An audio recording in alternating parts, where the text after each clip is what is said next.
કમોસમી માવઠાના મારથી ઈંટો પકવતા શ્રમિકો પણ હવે પરેશાન બન્યા છે।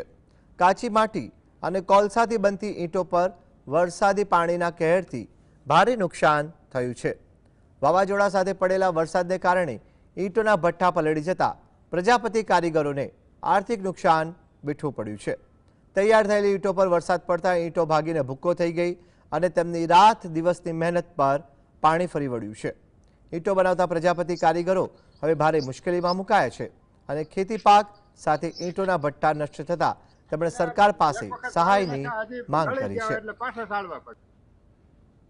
વરસાદની નુકસાનીમાં એવું છે કે આ 2-3 દિવસથી આગાહી હતી પણ ઢાંકી દીધું, પણ તોય છતાં જેટલું પડમાં ઈંટું પડ્યું હોય એટલી નુકસાની છે। પ્રશ્ન ભઠ્ઠા ઢકાઈ ગયા છે। અત્યારે અગાઉ તૈયારી હતી, આગાહી હતી એટલે નકર અટાણે ભઠ્ઠા ખડકવાના હોય તો બહુ નુકસાની થાય। અત્યારે શું નુકસાની ગઈ તમારે? અટાણે આ પડની અંદર જે ઈંટું પાડેલી હોય, હુકાતી હોય, એ બધી ઈંટું ફેલ થઈ ગઈ।